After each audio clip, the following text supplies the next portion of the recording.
Hello everyone, study with अंशी में आपका स्वागत है। तो आज की वीडियो में हम ये डिस्कस करने वाले हैं कि मैंने फ़र्स्ट टाइम में ही सीटेट कैसे क्वालिफाई किया था। हालांकि मैं भी मैरिड हूँ, मेरे भी 2 बच्चे हैं, तो बच्चों के साथ मैंने कैसे अपना सीटेट क्वालिफाई किया था 2024 का। और सीटेट सेकंड लेवल आपको पता है, जैसे हमने हिंदी में करके तो उसमें हिंदी एसएस आएगी। अगर कोई और सब्जेक्ट है तो साइंस और मैथ आता है। सेकंड लेवल में ये दोनों कंपलसरी ही सब्जेक्ट के अकॉर्डिंग आते हैं, जो हमने सब्जेक्ट पढ़ा हुआ है। जैसे मैंने हमें हिंदी से किया हुआ है, तो सेकंड लेवल है जो टीजीटी वाला है, पीजीटी वाला, क्योंकि एक ही लेवल होता है इसमें। लेवल 2 टीजीटी और पीजीटी के लिए होता है। और लेवल 2 में जैसे मैंने एमए हिंदी से किया हुआ है, तो एसएस का मुझे नहीं पता, और एसएस का मैंने कभी पढ़ा नहीं, क्योंकि हम मोस्टली ये लगा लो 10th क्लास तक ही पढ़ते हैं। आगे कोई आर्ट साइड लेता है, आर्ट स्ट्रीम लेता है, तो उसमें आएगा सबसे सब्जेक्ट, एक दो सब्जेक्ट जो हम चूज़ करते हैं। और जो अगर कोई बीए करता तो उसमें आएगा, अगर कोई बीकॉम करता तो उसमें नहीं आता। जैसे मैंने एमए हिंदी से किया है, वैसे मैंने बीए की है, तो हिस्ट्री और पॉलिटिकल था मेरे पास। मैंने सिर्फ उसी में पढ़ा था, तो लेकिन वही है, कॉलेज लाइफ में कोई नहीं पढ़ता। उसके बाद टीजीटी में तो पेडागोगी आती है, और एसएस डीपली ही पूछते, कोटेशंस वगैरह पूछते हैं, डेफिनेशन बोलते हैं जिनको, कोटेशंस डेफिनेशंस। और इतना डीपली पूछ लेते हैं कि हम इतना डीपली हम रीड नहीं कर पाते। और सीटेट में कौन रीड करता है, क्योंकि बच्चे टच में नहीं होते। कई बच्चे ऐसे भी होते हैं जो टच में नहीं होते, कॉलेज लाइफ के बाद ही लगा लो, कॉलेज लाइफ में भी नहीं पढ़ते, उनको बीकॉम भी ऐसे होते तो टच में नहीं होते। तो मैं उनके लिए टिप्स एंड ट्रिक्स लेके आई हूँ, जो वो फॉलो करके अपने सीटेट को फर्स्ट टाइम में ही क्वालिफाई कर सकते हैं। क्योंकि जब मेरा एग्ज़ाम था तो मैं अपने मायके गई हुई थी, और वहाँ पे मेरी मम्मी ने आइज़ बनवा रखी थी, तो मुझे टाइम नहीं लगा। लेकिन मैंने फील कर दिया था कि मैंने सोचा कि तैयारी तो मेरी है नहीं, लेकिन मैं पेपर ज़रूर दे के आऊँगी। पेपर दे तो मैंने कितना पढ़ा, सिर्फ ये लगा लो 4-5 दिन मुश्किल से पढ़ा, और 4-5 दिन में सिर्फ मैंने क्या रीड किया। एसएस का मैंने, हिंदी तो जैसे आती नहीं, हिंदी आती है सिर्फ 30 नंबर की, 30 नंबर की लैंग्वेज फर्स्ट, 30 नंबर की लैंग्वेज इंग्लिश, मतलब 30 नंबर की हिंदी और 30 नंबर की इंग्लिश। और 60 नंबर की हमारी आती है एसएस। 60 नंबर का हमारा सब्जेक्ट आता है, और पेडागोगी आती है 30 मार्क्स की। तो ऐसे 150 का पेपर होता है सीटेट का। हिंदी जैसे, और मैंने सिर्फ 5-7 दिन ही रीड किया। 5-7 दिन ही रीड करने में मैंने सिर्फ क्या रीड किया, उसमें मैंने सिर्फ PYQs, एक बुक मंगाई थी मैंने PYQs की, सिर्फ वही रीड की मैंने। लास्ट प्रीवियस ईयर के PYQs का सिर्फ ये लगा लो, जैसे 15-20 सेट हैं जो मैंने बुक मंगाई थी, मैं आपको भी लास्ट में दिखाऊंगी। और उसमें मैंने सिर्फ 4 से 5 सिर्फ क्वेश्चन पेपर, उसमें भी जो पेडागोगी पार्ट है 60 मार्क्स का एसएस का सब्जेक्ट का, सिर्फ वही नॉर्मली देखा था नॉर्मली, क्योंकि याद तो रहता नहीं, क्योंकि आजकल मैं भुलक्कड़ हो गई, मैं थोड़ी भुलक्कड़ हूँ और मुझे याद नहीं रहता। लेकिन मैंने सिर्फ 4-5 क्वेश्चन पेपर देखे थे, भाई इसमें क्या क्या आता है एसएस में मोस्टली, भाई क्या क्या था उसमें। कुछ सब्जेक्ट का था, कुछ कोटेशंस थे, कुछ डिस्कस लेवल के थे, और कुछ ये लगा लो पेडागोगी आती है।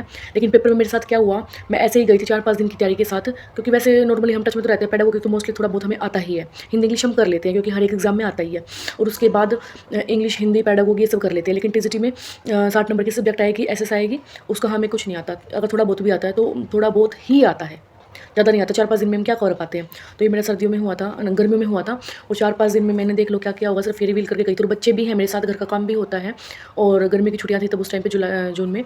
फिर मैं आ गई थी, फिर हमने देखो, मैं दिखाती हूँ आपको मेरी मार्कशीट। और एक बात ये भी है कि जिसमें सब्जेक्ट मेरा अनटच है, जिससे हम पढ़े लिखे नहीं हुए, उसी में मेरे ज़्यादा नंबर आए हैं, उसी सब्जेक्ट में। तो मैं आपको दिखाती हूँ मेरी मार्कशीट। ये मेरी मार्कशीट है, बैक कैमरा करती हूँ, 1 मिनट। देखो ये मेरी मार्कशीट है, और मैंने सीटेट किया था, देखो जुलाई 2024 का। और ये मेरी फ़ोटो, मैं ऐसे ही गई थी बिना तैयारी के, कोई भी तैयारी नहीं थी और मेरी। और उसमें देखो सीटेट, ये पेडागोगी है, ये पेडागोगी चाइल्ड डेवलपमेंट में 30 में से आउट ऑफ 20। एसएस में आए थे मेरे 60 में से 35 मार्क्स, ये सबसे ज़्यादा मेरे इसी में आए हुए हैं। लैंग्वेज फर्स्ट में 30 में से 24, लैंग्वेज इंग्लिश में से 15, और ऐसे करके मैं 94 मार्क्स आए थे। तो मैं सरप्राइज़ हो गई थी, मुझे नहीं लग रहा था कि मेरा एग्ज़ाम क्वालिफाई हो जाएगा। और तो मुझे यकीन नहीं था कि मेरा एग्ज़ाम क्वालिफाई होगा। मैं ऐसे ही गई थी, मुझे लगा था कि अगर नहीं होगा तो मेरे को कुछ सीखने को मिलेगा, और मैं पैटर्न देख के आऊँगी भाई कैसे आता है कैसे नहीं। तो मेरा फर्स्ट टाइम में क्वालिफाई हो गया, मुझे बहुत सरप्राइज़ हुआ कि मेरा एग्ज़ाम क्वालिफाई हो गया। और मैंने आंसर की मैच की, तो मेरे 95 बन रहे थे, और फिर मेरे 94 मार्क्स आए थे। तो ऐसे हालांकि हमारा ओबीसी का उसमें 82 का 83 82 का क्वालिफाई होता है, पर मेरे ऐसे आ गए तो मेरे को बड़ा सेटिस्फेक्शन हुआ कि हाँ एग्ज़ाम तो देना चाहिए, चाहे आता हो कुछ ना आता हो, लेकिन जाना ज़रूर चाहिए।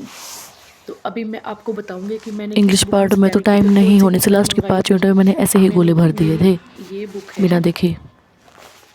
मेरी ये बुक है अग्रवाल पब्लिकेशन की। अग्रवाल इसमें मिरर इमेज होती है ना कैमरे में, तो ये लगा लो उल्टा दिखेगा आपको। ये मिरर इमेज 20 सोल पेपर की है मिरर इमेज। और मैं आपको खोल के दिखाती हूँ इसको। देखो ये है बुक अग्रवाल एग्ज़ाम कार्ड की, और पेपर सेकंड के लिए मैंने ली थी। 20 सोल पेपर है इसमें, जो प्रीवियस PYQs हैं इसमें 2011 से लेकर 2024 तक के एग्ज़ाम हैं। तो मैंने ये ली थी, सिर्फ ये लगा लो मैं ये पढ़ के गई थी। इसमें 4-5 ही मुश्किल से पैडागोगी और जो सब्जेक्ट किए थे मैंने, बस ये वाले किए थे। ये कुछ पॉइंट्स लिखे थे मैंने जो मेरे को समझ आए, और मैंने पेपर सोल्व किया था। ये किया,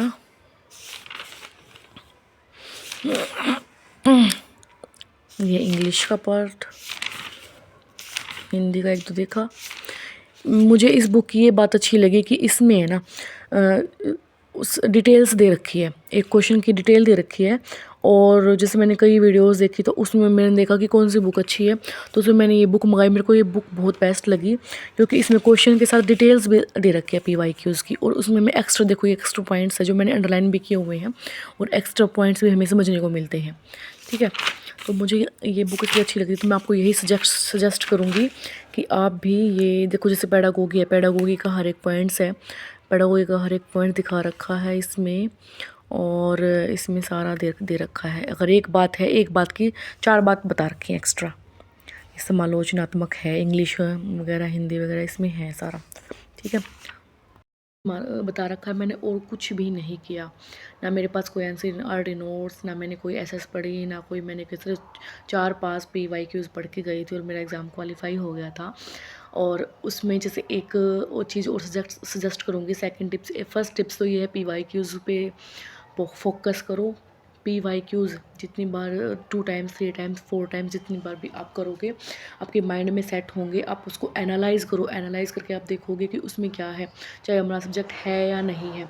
सेकंड चीज़, पेडागोगी पे फोकस करो, जो टीचिंग एप्टीट्यूड की पे फोकस करो, वो हर सब्जेक्ट की पे, ना कि साइकोलॉजी की पे भी, उस पर भी करो। हर सब्जेक्ट की पेडागोगी पे फोकस करो, क्योंकि CTET में पेडागोगी बेस्ड क्वेश्चंस ज़्यादा आते हैं, और वो PQs में आपको पता लग जाएगा जब आप एनालाइज़ करोगे। और थर्ड पॉइंट्स है कि कुछ ना कुछ पढ़ते रहो, बिल्कुल खाली मत बैठो। चाहे आपको 20 मिनट का टाइम लगे, आप उस टाइम दो ज़रूर, बिल्कुल टच में रहो, बिल्कुल गैप मत रखो। फोर्थ टिप्स आपके लिए ये है कि जैसे CTET में कुछ कीवर्ड्स होते हैं, कुछ कीवर्ड्स जैसे पॉजिटिव वर्ड्स होते हैं। जो पॉजिटिव वर्ड्स अगर जिस भी क्वेश्चन में वो कीवर्ड आ गया तो वो पॉजिटिवनेस होगा। अगर उस कीवर्ड से हम पता लगाएंगे कि क्वेश्चन में पॉजिटिव सेंस पूछिए कि नेगेटिव सेंस पूछिए, उस कीवर्ड से हम पता लगा सकते हैं कि ये क्वेश्चंस में, जैसे कीवर्ड डाल देगा क्वेश्चन में और फिर आंसर देगा, तो आंसर में उसके अकॉर्डिंग पूछेगा, नहीं है नहीं है, तो उस कीवर्ड के अकॉर्डिंग हम उस आंसर को छाटेंगे। उसको छाटेंगे तो अगर मान लो मैं एक एग्जांपल देती हूँ, जैसे क्वेश्चन आ गया कि हमें बच्चों को प्रोत्साहित करने के लिए क्या क्या करना चाहिए। प्रोत्साहित, तो टैग वर्ड हो गया, कीवर्ड हो गया, तो उससे रिलेटेड आपको देंगे ऑप्शन, देंगे 4 ऑप्शन देंगे। तो उसमें लिखेगा भाई हमें बच्चों को हतोत्साहित करना चाहिए, उसके लिए नए नए एग्जाम्पल देने चाहिए, या केवल जो इंटेलिजेंट प्रतिभाशाली बच्चों को ही पर ही फोकस करना चाहिए, या केवल प्रतिभाशाली बच्चों को ही सिखाना चाहिए, इंटेलिजेंट बच्चों को सिखाना चाहिए, या मतलब ऐसे पूछ लेंगे कि जो जिस बच्चे को कम आता है उस पर ध्यान नहीं देना चाहिए। तो ऐसे जो प्रोत्साहित, मोटिवेट करना, वो पॉजिटिव की टैग हो गया, की टैग वर्ड हो गया। तो उसके लिए हमें नहीं वाले ऑप्शंस को कट कर देना है। नहीं वाले ऑप्शंस को हम कट कर देंगे, उनको छोड़ देंगे, उनको सेपरेट कर देंगे। तो फिर जो ऑप्शंस पॉजिटिवनेस शो कर रहा है उसी को हम टिक करेंगे, तो वो आंसर होएगा। ठीक है, तो ऐसे जैसे कई और बताऊँ तो मैं दंड देना है, ये नेगेटिव सेंस में आएंगे। और जैसे पॉजिटिव में मोटिवेट आ गया, सही उत्तर देना हो गया, नियंत्रित, अधिकारवादी। और जैसे मैंने लिखे हुए हैं कीवर्ड जो मैंने उस टाइम पे किया था। और बाल केंद्रित हो गया, वातावरण हो गया, प्रजातांत्रिक हो गया, संसाधन विभिन्नता, ऐसे भाषा प्रयोग, तो ऐसे की टैग होते हैं जो हम माइंड में करके एनालाइज करके क्वेश्चंस को हम सोल्व कर सकते हैं बिना पढ़े भी। ठीक है, जैसे नेगेटिव सेंस में देखें तो हम दंड देना हो गया, बाधिव हो गया, अलगाव सेपरेशन हो गया, फंक्शनल फिक्सनेस हो गया, अभिसारी चिंतन हो गया, रिजिड कठोर हो गया, ये सारे नेगेटिव सेंस में होते हैं और जहाँ पे होंगे तो वो ऑप्शन नहीं आता। तो इसलिए मैं, अगर आप मेरे टिप्स को फॉलो करेंगे और PYQs पर ध्यान देंगे और कंटिन्यूटी रखेंगे, पैडागोगी पर ध्यान देंगे, तो आप मेरी तरह फर्स्ट टाइम में भी सीटेट क्वालिफाई कर सकते हैं। और ऐसे ही टिप्स एंड ट्रिक्स के लिए आप मुझे फॉलो कर सकते हैं मेरे चैनल पे। अभी मैं CET के लिए रूल मार्केटिंग शुरू कर रखी है मैंने, और आगे CTET के लिए भी कर दूँगी, रीट के लिए भी और एस्टेट के लिए। ठीक है, तो आपको अगर मेरे ये सब डिस्कस पसंद आया तो आप मुझे सब्सक्राइब करें, लाइक करें और फॉलो करें। बाय बाय, मिलते हैं आपको नेक्स्ट वीडियो में। बाय।